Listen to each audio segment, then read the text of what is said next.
Hi hello வணக்கம் welcome back to our channel Jai Srikanth kitchen and vlogs. இன்றைக்கி நம்ம வீடியோவில் பார்க்க போகிற ரெசிபி ரசம்.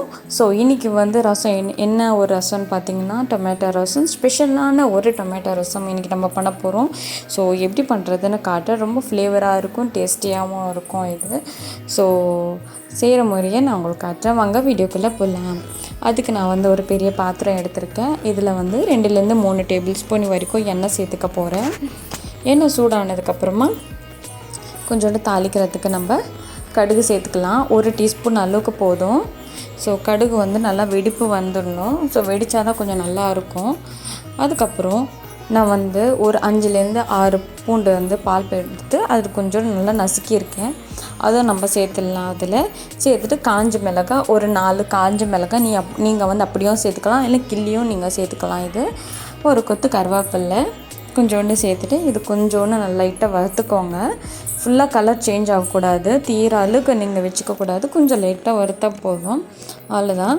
அதுக்கப்புறம் இதில் ஒரு 2 தக்காளி சின்ன சின்னதாக நல்லா சாப் பண்ணி எடுத்திருக்கேன். அதாவது சின்ன சின்ன பொடியாக நறுக்கியிருக்கேன் நான், கொஞ்சம் ஈஸியாக இருக்கிறதுக்காக. இல்லைன்னா நீங்கள் தக்காளியை நல்லா நசுக்கி புழிஞ்சு அதுவும் நீங்கள் சேர்த்துக்கலாம், அந்த மாதிரி மெத்தடும் சேர்த்துக்கலாம். ஆனால் நாங்கள் கட் பண்ணி சேர்த்துருக்கேன், நல்லாயிருக்கும், அதுக்காக தான். இதுக்கப்புறம் பெருங்காயம் ஒரு 1/2 ஸ்பூன் பெருங்காயம் சேர்த்துருக்கேன். சேர்த்துட்டு ஆல்ரெடி பருப்பு நான் வேக வச்சு எடுத்திருக்கேன் பாருங்கள், பேஸ்ட் பண்ணியிருக்கேன். நல்ல பருப்பை ஒரு குக்கரில் ஒரு 1/4 கப்புக்கு சேர்த்து நல்லா விசில் அடிச்சுட்டிங்கன்னா இந்த மாதிரி பேஸ்ட்டாக வந்துடும். ஸோ அதுதான் இது பருப்பு பேஸ்ட், இதுவும் நல்லா சேர்த்தாச்சு. சேர்த்துட்டு இது எல்லாமே நல்லா மிக்ஸ் ஆகிற மாதிரி நல்லா மிக்ஸ் பண்ணிக்கோங்க. இது ஃபுல்லாகவே லோ ஃப்ளேமில் தான் குக் பண்ணி ஆகணும் நீங்கள். அதுக்கப்புறம் புளி ஒரு லெமன் சைஸுக்கு புளி நான் சேர்த்துட்டு இதுவும் நான் தண்ணி இதில் சேர்த்துடுறேன். ஒரு 2 தடவை நீங்கள் புளி எடுத்து தண்ணி சேர்த்துக்கோங்க. பாருங்கள் 2 தடவை நல்லா பிழிஞ்சு எடுத்திருக்கேன். அதுக்கப்புறம் ஒரு 1/4 டீஸ்பூன் மஞ்சள் தூள் சேர்த்துட்டு இதோட நல்லா மிக்ஸ் பண்ணிக்க வேண்டியது தான். இப்போ நீங்கள் எவ்வளோ தண்ணி தேவைப்படுதோ நீங்கள் அந்த அளவுக்கு தண்ணி சேர்த்துக்கோங்க உங்களோட கன்சிஸ்டன்சிக்கு. நான் ஒரு 2 கிளாஸுக்கு தண்ணி சேர்த்துருக்கேன். ஸோ இது ஃபுல்லாகவே லோ ஃப்ளேமில் தான் வச்சு குக் பண்ணணும், ஹை ஃப்ளேமில் வைக்கக்கூடாது. ஸோ லோ ஃப்ளேம்லேயே நான் வச்சுருக்கேன்.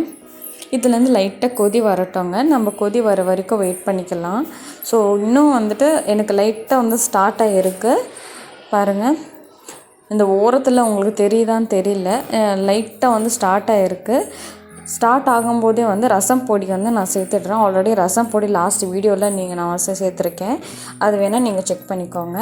இப்போ தேவையான அளவு உப்பு இதுவும் சேர்த்துட்டு அதுக்கப்புறம் கடைசியில் 1 ஸ்பூன் வெல்லம் சேர்த்துருக்கேன் நான். நீங்கள் நல்லா பொடி பண்ண இது எடுத்துக்கோங்க வெல்லம்.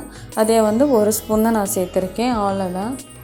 சேர்த்துட்டு ஒரு தடவை மிக்ஸ் பண்ணிக்கோங்க. லைட்டாக கொதி வந்துடுச்சு, அவ்வளோதான், நம்மளுடைய ஸ்பெஷலான ரசம் ரெடி. நீங்களே வீட்டில் ட்ரை பண்ணி பாருங்கள். மறக்காமல் நம்ம ஜெய் ஸ்ரீகாந்த் கிச்சனுக்கு சப்ஸ்கிரைப்